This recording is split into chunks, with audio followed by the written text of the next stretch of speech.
Sa ngalan ng Ama, ng Anak at ng Espiritu Santo. Amen. Sumainyo ang Panginoon. At sumaiyo rin. Mga kapatid, upang maging marapat gumanap sa banal na pagdiriwang, pagsisihan natin ang ating mga kasalanan. Sinugong tagapagpagaling sa mga nagsisisi, Panginoon, kaawaan mo kami. Panginoon, kaawaan mo kami. Dumating na tagapaganyayang ang mga makasalanay magsisi, Kristo, kaawaan mo kami. Kristo, kaawaan mo kami. Nakaluklukan sa kanan ng Diyos Ama para ipamagitan kami, Panginoon, kaawaan mo kami.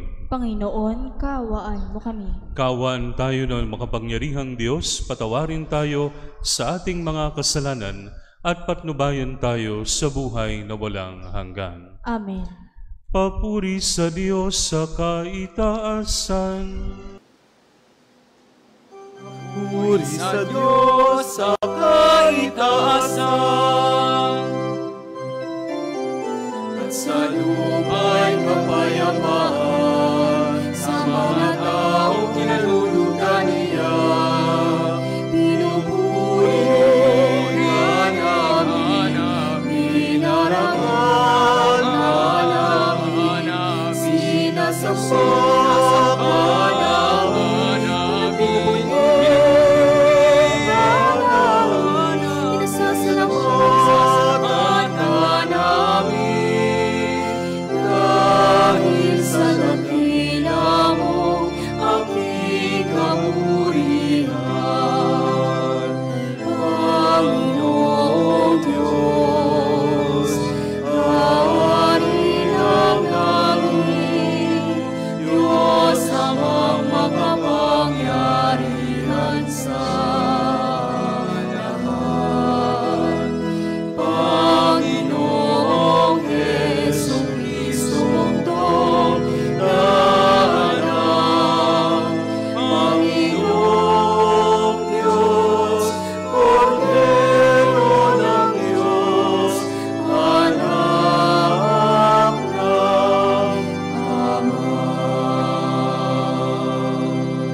Dakilaan ng Diyos Ama,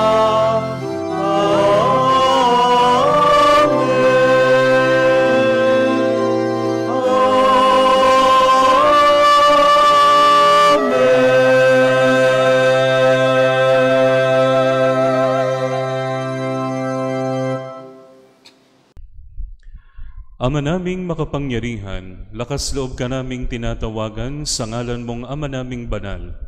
Sa kalooban namin ay pananahanin mong lubos ang iyong Espiritong sa amin kumukupkop, upang sa lupaing ipinangako kami makapasok sa pamagitan ni Hesukristo kasama ng Espiritu Santo magpasawalang hanggan. Amen.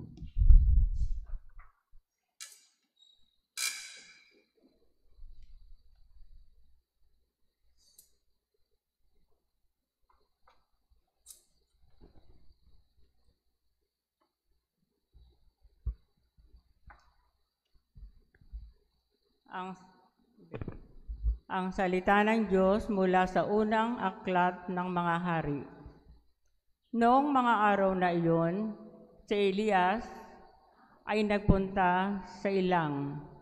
Pagkatapos ng maghapong paglalakad, ay naupo siya sa lilim ng isang puno ng retama at nanalangin ng ganito, Panginoon, kunin na po ninyo ako.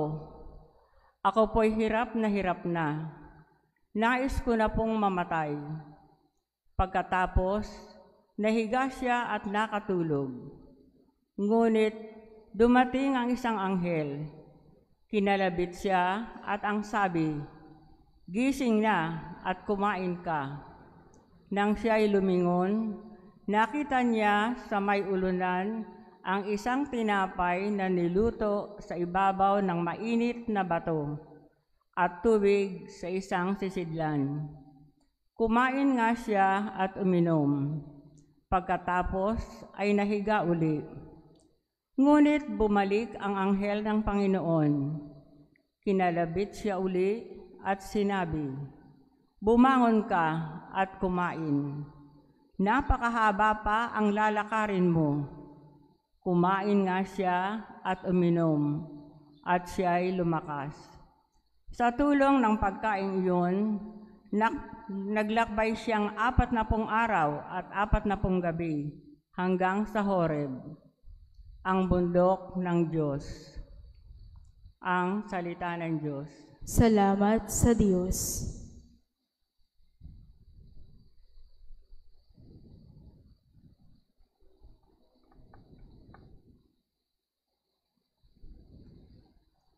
Magsumikap tayong kamtin ang Panginoong butihin.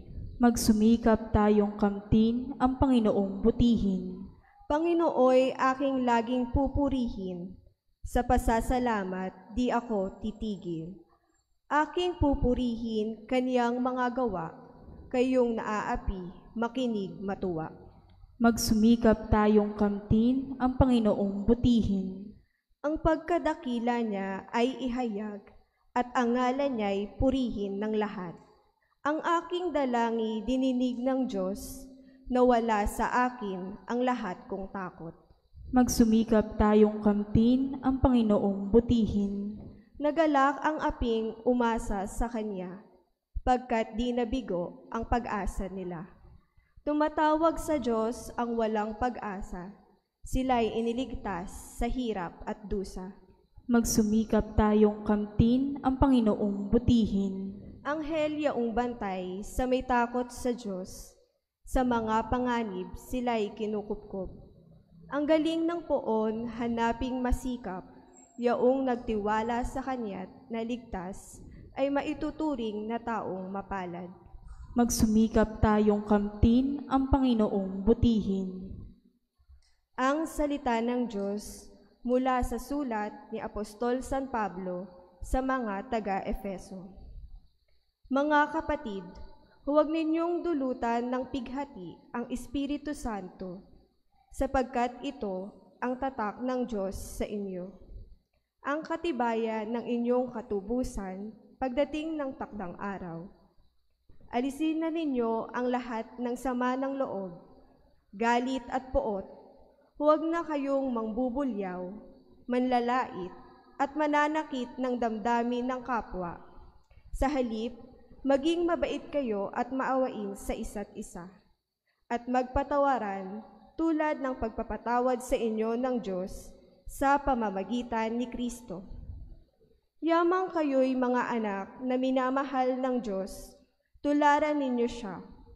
Mamuhay kayong puspos ng pag-ibig tulad ni Kristo. Dahil sa pag-ibig sa atin, inihandog niya ang kanyang buhay bilang mahalimuyak na hain sa Diyos. Ang salita ng Diyos. Salamat sa Diyos.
Sumainyo ang Panginoon. At sumaiyo rin. Ang mabuting balita ng Panginoon ayon kay San Juan. Papuri sa iyo, Panginoon.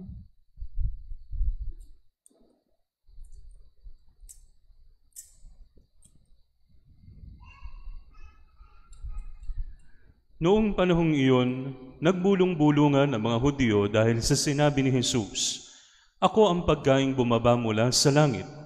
Sabi nila, "Hindi ba ito si Jesus na anak ni Jose? Kilala natin ang kanyang ama't ina. Paano niya ngayon masasabi, bumaba ako mula sa langit?" Kaya't sinabi ni Jesus, "Huwag kayong magbulong-bulungan. Walang makalalapit sa akin malibang dalhin siya ng amang nagsugo sa akin. At ang lalapit sa akin ay muli kong bubuhayin sa huling araw."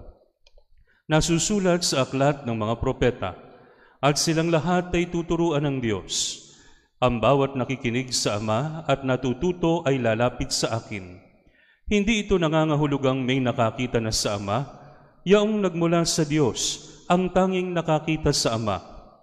Sinasabi ko sa inyo, ang nananalig sa akin ay may buhay na walang hanggan. Ako ang pagkaing nagbibigay buhay. Kumain ng manang inyong mga ninuno nang sila'y nasa ilang, gayon may namatay sila. Ngunit ang sino mang kumain ng pagkaing bumaba mula sa langit ay hindi na mamamatay. Ako ang pagkaing nagbibigay buhay na bumaba mula sa langit. Mabubuhay magpakailanman ang sino mang kumain nito, at ang pagkaing ibibigay ko ay sa ikabubuhay ng sanlibutan ay ang aking laman." Ang mabuting balita ng Panginoon. Pinupuri ka namin, Panginoong Hesukristo. Sa ngalan ng Ama, ng Anak, ng Espiritu Santo. Amen. Hay, nagbubuntong hininga ba kayo? Nagbubuntong hininga tayo. Bakit tayo nagbubuntong hininga? Nagbubuntong hininga tayo kasi minsan pagod tayo. Halimbawa, galing kayo sa trabaho, galing sa opisina, galing sa kung saan pa man. Pag-uwi nyo sa bahay,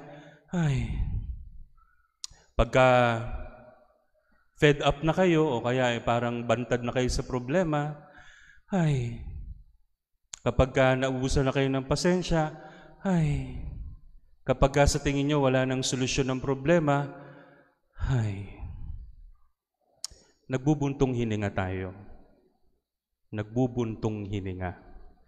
Sa atin pong ebanghelyo, ang sa atin pong unang pagbasa, ano po ang narinig natin kay Elijah? Sabi ni Elijah, hindi naman siya nagbuntong hininga eh. Pero ang sabi niya, "Lord, patayin niyo na lang ako. Patayin niyo na lang ako kasi hindi ko na kaya." Mga kapatid, bakit hindi na ba kaya ni Elijah? Ito pong pagbasa natin sa first reading, may preceding chapter po ito kung saan hinahabol siya ni Jezebel. Si Jezebel po, mga kapatid, yung reynang masama ng Israel. Tingnan niyo po, sa dami ng ipinakitang himala ni Elijah sa kanyang katapatan sa Diyos, wala naman siyang ginawang mali. Pero bakit siya ginaganito? Bakit siya natatakot? Bakit siya pagod na pagod? Bakit siya bantad na doon sa mga nangyayari sa paligid niya? Kaya sinabi niya, patayin niyo na lang ako, Lord. Pinatayo ba siya? Hindi. Pagkagising niya, ano nakita niya? Tinapay at tubig. Pas natulog uli siya. Pas binigyan uli siya ng anghel. Ano uli yon? Tinapay at tubig. Kinalabit siya, huy, kumain ka. Mahaba-haba pa yung lalakarin mo. Matagal-tagal pa yung babyahihin mo. Ano? Nabanggit po natin sa first reading, ang sabi po doon, 40 araw at 40 gabi. It is not a literal 40 days. Ano? Pagka binanggit po sa Biblia ang 40 days and 40 nights, it means it's a very long time. No, it's a very long time. Kaya nga po mga kapatid, nung kumain si Elijah, it's as if walang nangyari. Narinig niyo ba siya sinabi, patayin niyo pa rin ako kahit busog ako? Hindi. Hindi na niya naisip yun. Lumakas na siya, nagpatuloy na siya sa paglalakbay. Mga kapatid, lahat tayo na Kristiyano, na binyagan, nabubuhay, ay naglalakbay. Saan tayo papunta? Papunta tayo sa tahanan ng Ama. Papunta tayo sa langit. But along the way, hindi natin maiiwasan na magkaroon tayo ng mga stumbling blocks, mga problema sa buhay, mga problema na ipinagbubuntong hininga natin. Halimbawa, problema sa pamilya, problema sa asawa, problema sa anak, problema sa sakit, problema sa ikabubuhay, personal na problema, lahat ng problema. Kung magsasama-sama yan, it will break us down. That is why we need strength. We need life. Pag nagbubuntong hininga tayo, ano po ginagawa natin? Inhale, exhale. Inhale, exhale. Kasi we are drawing breath. We are drawing life because we are exhausted. Mga kapatid, sa atin pong paglalakbay, sinabi ng ating Panginoon, siya ang tinapay ng buhay. Di ba napansin? Pinakain ng tinapay si Elijah. Sa atin pong ebanghelyo, sinabi ni Jesus, I am the bread of life. Ako ang tinapay ng buhay. Ang sabi po ng ating Panginoon, ang pagkaing ibibigay ko sa ikabubuhay ng sanlibutan ay ang aking laman. Every time we go to Mass, every time we attend the liturgy, we bring something with us. Petitions, prayers, mga sumbong natin sa Panginoon, mga problema, mga dinaramdam natin. After the Mass, nawala ba? Nawala ba yung problema? Hindi. Hindi. Pero nabigyan kayo ng bagong perspective, nabigyan kayo ng lakas, at nagbigyan kayo ng bagong pag-asa. Hindi ba si Elijah, maraming himutok at maraming problema? Natulog lang siya, pinakain siya ng anghel, pinakain siya ng Diyos. Pagising niya, nawala na ba lahat ng problema niya? Hindi. Kinakailangan pa rin niyang tumakas kay Jezebel para magpunta sa bundok ng Horeb, pero nabigyan siya ng lakas para magpatuloy. Ganun tayo mga kapatid. Kung hindi tayo mabibigyan ng lakas para magpatuloy, we will just break down and cry and ask the Lord to take us away from this life. Pero hindi. Ayaw ng Diyos yun. Gusto niya, bigyan tayo ng lakas, bigyan tayo ng buhay. Sa misa, mga kapatid, tinatanggap natin ang ating Panginoon.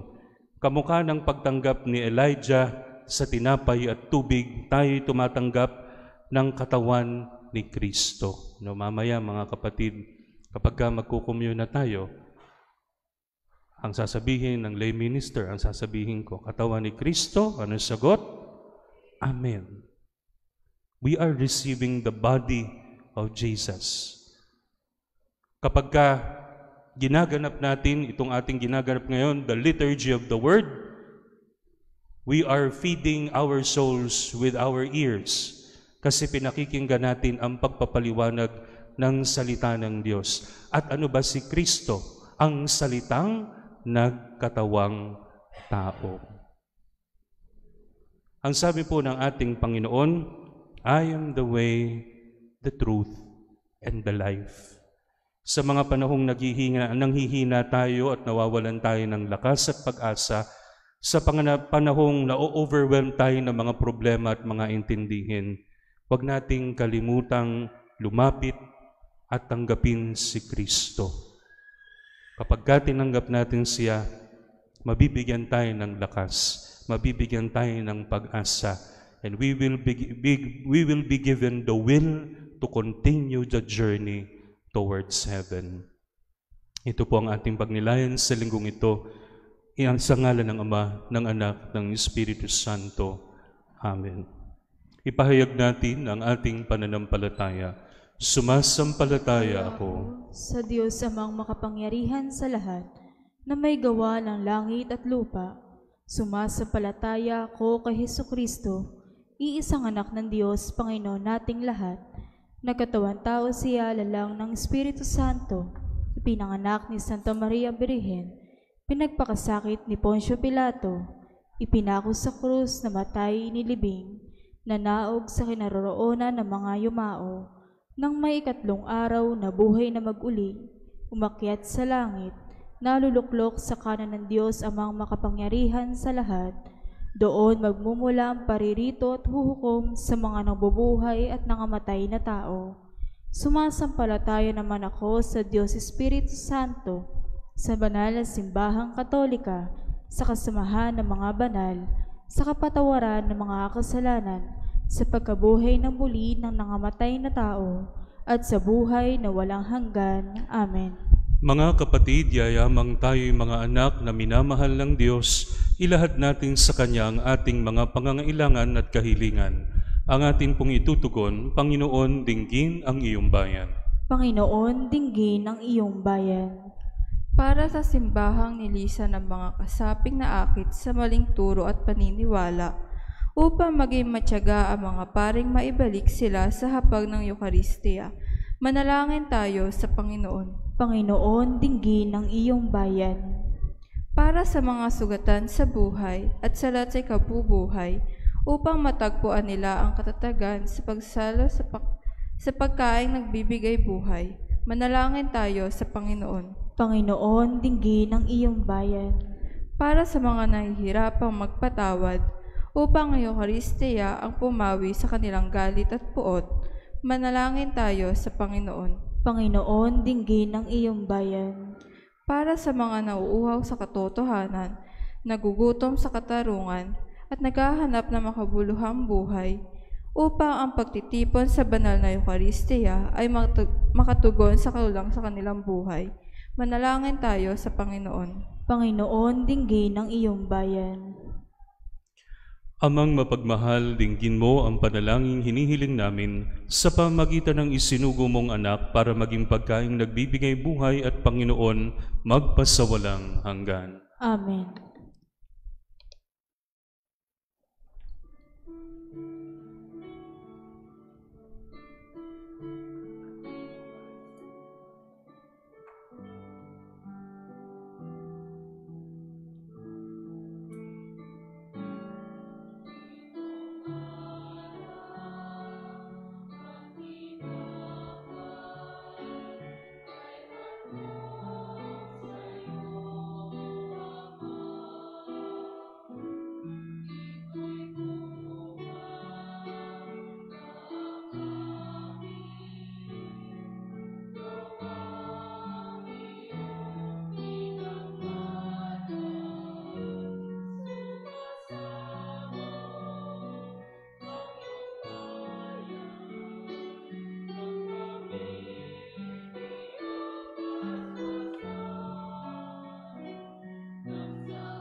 Manalangin kayo mga kapatid upang ang paghahain natin ay kalugdan ng Diyos Amang makapangyarihan. Tanggapin nawa ng Panginoon ito paghahain sa iyong mga kamay, sa kapurihan niya at karangalan, sa ating kapakinabangan at sa buong sambayanan niyang banal. Ama naming lumikha, kalugdan mo ang mga alay ng iyong sambayanan. Ang ipinagmagandang loob mong ibigay sa amin upang maihain ay siya nawang gumanap ng iyong ginagawa upang kami tubusin. Sa pamamagitan ni Hesukristo, kasama ng Espiritu Santo, magpasawalang hanggan. Amen. Sumainyo ang Panginoon. At sumayo rin. Itaas sa Diyos ang inyong puso at diwa. Itinaas na namin sa Panginoon. Pasalamatan natin ang Panginoong ating Diyos. Marapat na siya ay pasalamatan. Ama naming makapangyarihan, tunay ngang marapat na ikaw ay aming pasalamatan sa pamamagitan ni Hesukristo na aming Panginoon. Siya ang talagang dakila at lagi mong ikinalulugod na paring naghahain para sa sansinukob nitong pag-aalay na tangi mong ibinukod. Ang ipinagdiriwang sa huling hapon ay paghahain niya para sa lahat upang alalahanin namin pagsaluhan. Ang laman niya'y inihain upang lahat ay buhayin. Ang dugo niya'y dumanak ng lahat ay mapatawad. Kaya kaisa ng mga anghel na nagsisiawit ng papuri sa iyo ng walang humpay sa kalangitan, kami nagbubunyi sa iyong kadakilaan.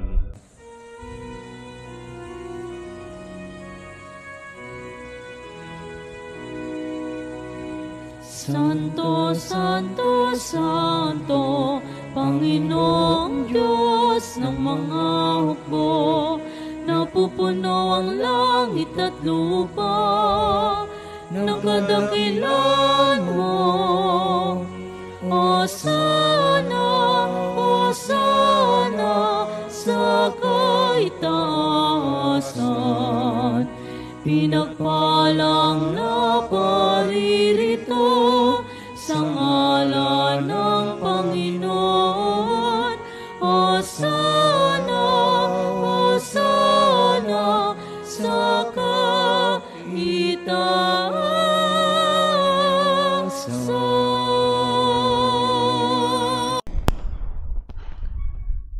Ama naming banal, ikaw ang bukal ng tanang kabanalan.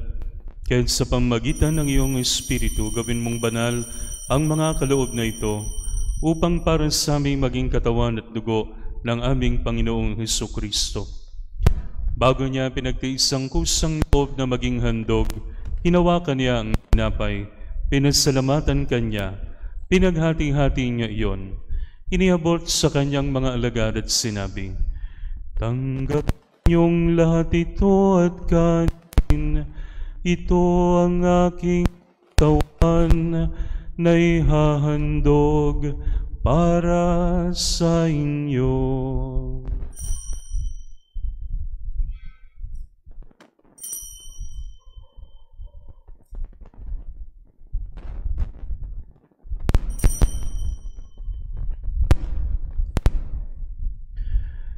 Gayun din naman nung matapos ang hapunan, hinawakan niya ang kalis.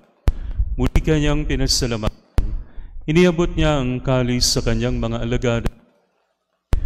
"Tanggapin ninyong lahat ito at inumin. Ito ang kalis ng aking dugo, ng bago at walang hanggang tipan.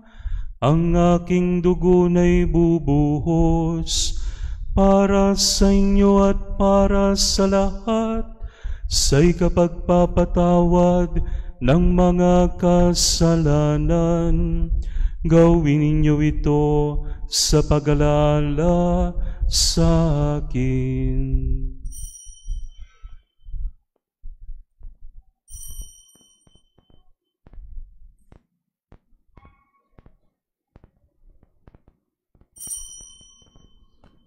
Ipagbunyi natin ang misteryo ng pananampalataya.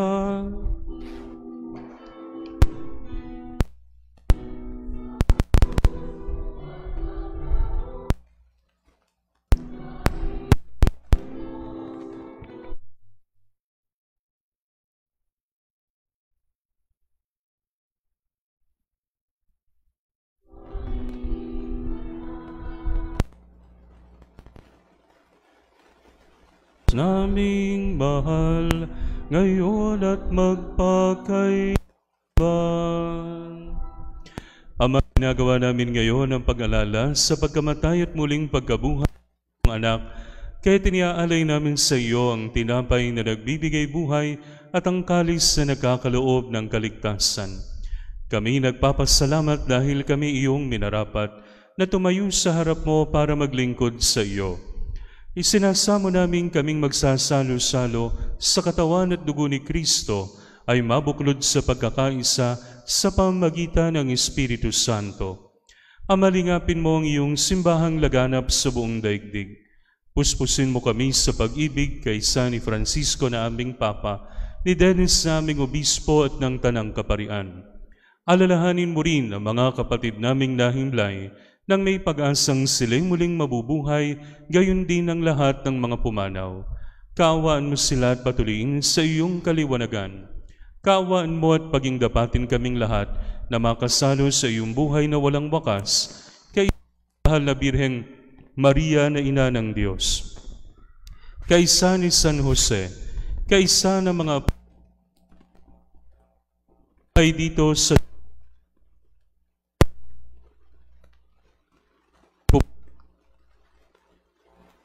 ng iyong anak na aming Panginoong Hesus.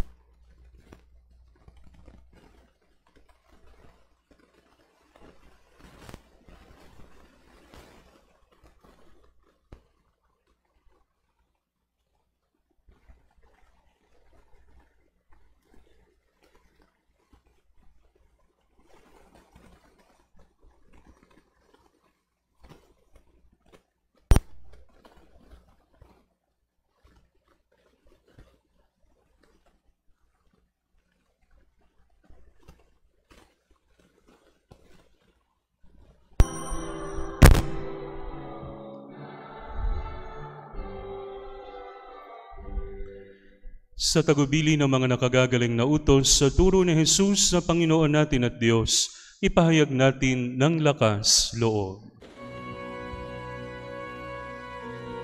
Ama namin, sumasalangit ka,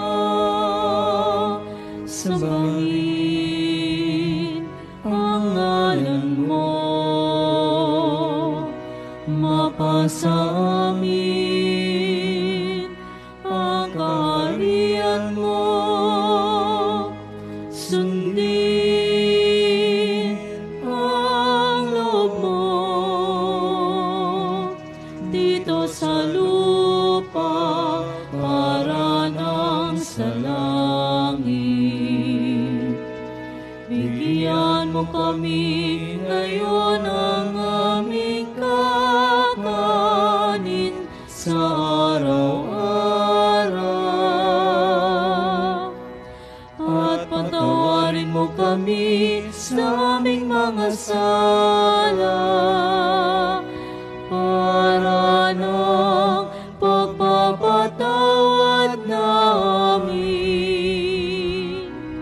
sa nagkakasala sa amin, at huwag mo kaming ipahintulot sa tukso, at iadya mo kami sa lahat ng masama. Hinihiling namin kami iadya sa lahat ng masama, pagkalooban ng kapayapaan araw-araw, iligtas sa kasalanan at ilayo sa lahat ng kapahamakan, samantalang aming pinananabikan ang dakilang araw ng pagpapahayag ng tagapagligtas naming si Jesucristo.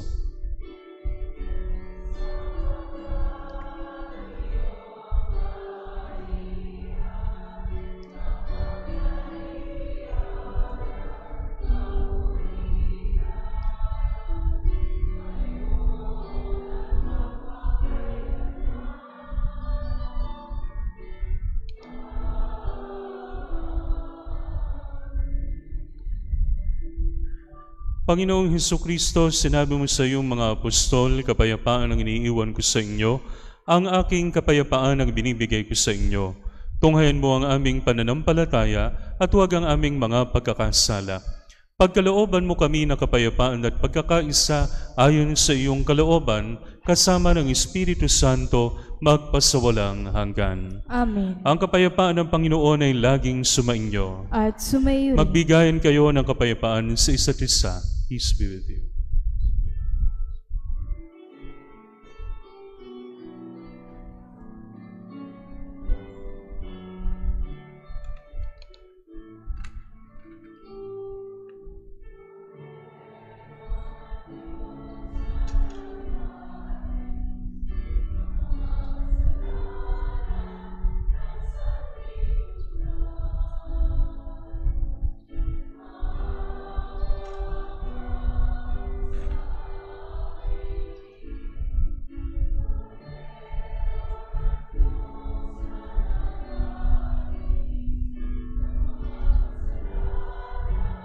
Sa kita sa tuwa sa doon ng Panginoon Kristo, takpay namin sa pagkakinabagang buhay na walang hanggan. Pagkinabang sa lahat ng sa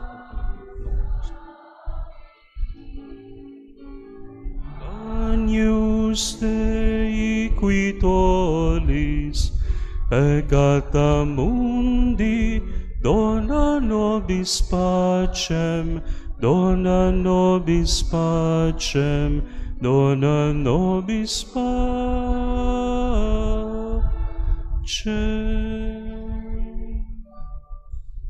Ito ang kordero ng Diyos, ito ang nag-aalis ng mga kasalanan ng sanlibutan. Mapalad ang mga inaanyayahan sa kanyang banal na biging. Panginoon, hindi ako karapat-dapat na magpatuloy sa iyo, ngunit sa isang salita mo lamang ay gagaling na ako.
Manalangin tayo. Ama naming mapagmahal, ang pakikinabang namin sa piging na banal ay magdulot nawa sa amin ang kaligtasan at magtanghal sa amin sa luningning ng iyong katapatan. Sa pamamagitan ni Hesukristo, kasama ng Espiritu Santo, magpasawalang hanggan. Amen. Sumainyo ang Panginoon. At sumayo rin. At pagpalain kayo ng makapangyarihang Diyos Ama, Anak, at Espiritu Santo. Amen. Nayalay ng banal na misa, humayo kayong taglay ang kapayapaan ni Kristo. Salamat sa Diyos.